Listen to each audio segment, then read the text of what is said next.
Ladies and gentlemen, my name's Paul. Hope you're having an amazing day. There has been absolutely no shortage of PlayStation 5 Pro news that has been popping up over the past week because, of course, of all of these leaks and documents that have been dropping online. And honestly, the PS5 Pro does seem very beastly, particularly for the ray tracing and GPU performance. The machine is absolutely stellar, and I suspect that games which really push ray tracing are going to look very impressive indeed on this console.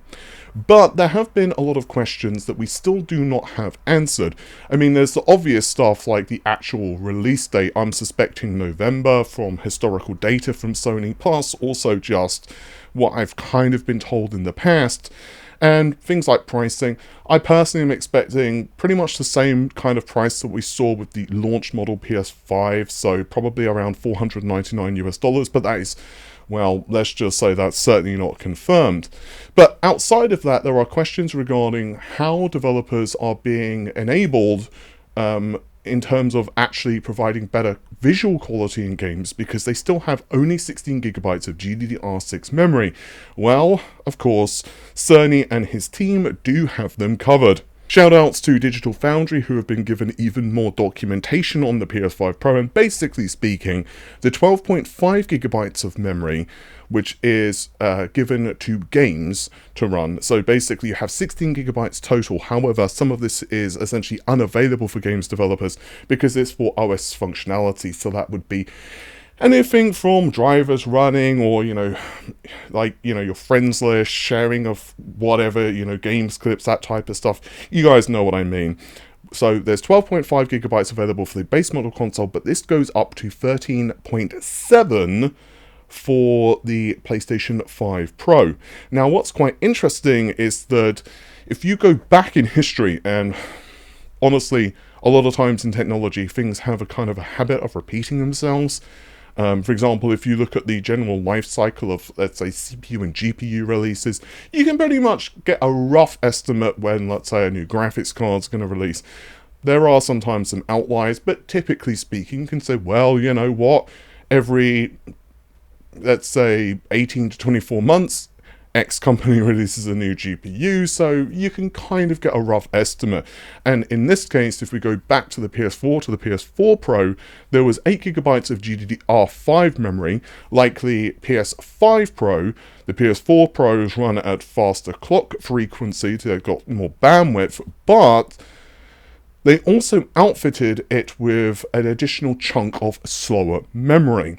Now, basically speaking, what this slower memory did was host some of the operating system crap. So, yeah, basically, you had the games developers being given that additional pool of memory, which is now freed up from the GDDR5 memory, the faster pool of memory, and then OS stuff, which wasn't particularly requiring like immediate fast huge chunks of memory because well, for one, it's not really being taxing on, let's say, the GPU. Well, then they've got that covered as well. So I suspect that very much similar things are happening with the PS5 Pro. Some of my earlier leaks were that we could see an additional 2 to 4 gigabytes of DDR5 memory, but I could never get that verified. But many of the other specifications that I'd leaked did turn out to be true. 30 workgroup processors, the memory frequency of 18,000 MTS with 16 gigabytes of total memory, and so on. So I suspect it's probably that, but obviously we're going to have to wait and see officially, because again, Sony could just simply have clawed it back from the operating system. So it'll be very interesting to see what we actually finally learn from Sony themselves, assuming they do go into that level of detail, for example, in, let's say, a Road to PlayStation 5 Pro event. Now, furthermore, they also state that PlayStation Spectral Resolution is going to have very similar results, so I'm assuming they mean visuals here, as well as resolution multipliers as the LSS. Now, obviously, we're going to have to wait so we can start doing some visual comparison tests, so it'll be quite interesting to see how that looks. But this means that 1080p can be upscaled to a very impressive looking 4K in around 2 milliseconds, which is actually very, very, very good, actually, because Obviously, when you're talking about milliseconds, a couple of milliseconds doesn't sound much, but then you have to remember that if you're trying to do that at like 60 frames per second, 60 FPS is like 16.67 milliseconds you need to hit on average. So if you're going to like 17 or 18 milliseconds per frame, I mean, the frame rate starts to go down. So when you're talking about additional time, it can also affect things like input latency. It's just not good, I guess is what I'm trying to say. They also point that the PSSR has a 250 megabyte memory footprint, which is not new information. I covered that last time. But they also say that this can be backported to any existing PlayStation game. So that would be really cool. Because in theory anyway, I mean, pretty much any game that had like a patch, this could be absolutely amazing for pretty much very little work for developers to just have absolutely amazing visual quality. And given the fact that a lot of games, you know, not all of them certainly, but many of them have really been running at sub, 1440p internally, especially when you're talking about the higher frame rate modes, this would be absolutely amazing. It'll be very interesting to do visual comparisons against this new technology versus, let's say, FSR2 or FSR3 or DLSS, in terms of, let's say, a specific input resolution to a specific output resolution. I will be very intrigued to see what Sony have done here. I'm going to tell you guys that I am very confident, because also Tom Henderson's documents also pointed out that this stuff seems to be, they were talking about like 8K upscaling, but it seems to be for future hardware, which obviously, it doesn't take a genius. I'm sure you guys have already figured this out, that if you've got the PS4, then you went to the PS4 Pro, then you had the PS5, now you're getting the PS5 Pro. It's not exactly like rocket science, but well, they're probably going to do the PS6, so obviously future hardware in this respect is probably going to be the PlayStation 6. So I do suspect that much of this is kind of laying the groundwork, including a lot of the stuff that we've been hearing about, the 300 TOPS, which is basically a number which essentially measures machine learning performance. And Digital Foundry's information, it does seem to indicate that all of this technology is basically on the PS5 Pro's GPU. So it seems to be some kind of bespoke custom solution that Sony and his team has basically implemented directly into the system. Now, I don't think that the ray tracing technology, I could be wrong, I don't think that that is custom.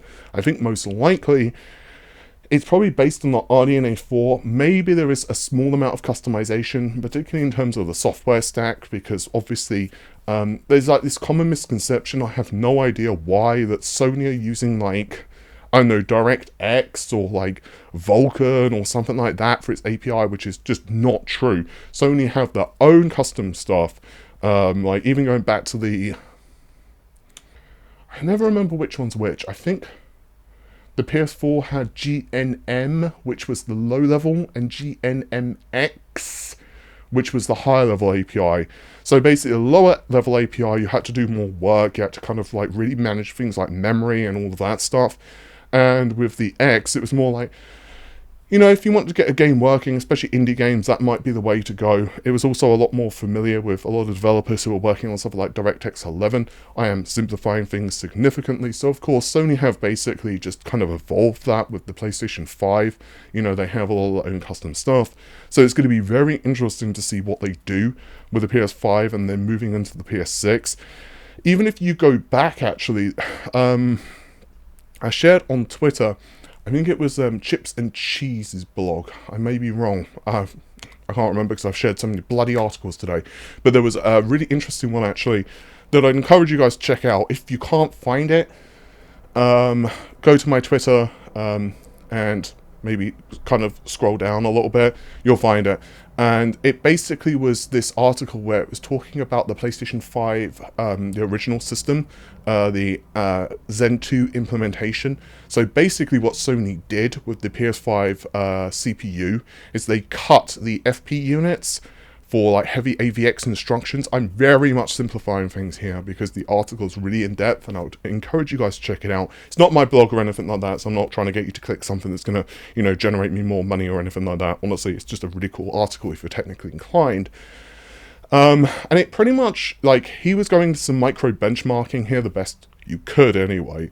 But long story short, what Sony did is they did this for a couple of reasons. One, it cut the die size area. So basically the CPU cores literally took up physically less space on the chip. But it also did other things like reduce the power consumption and heat output.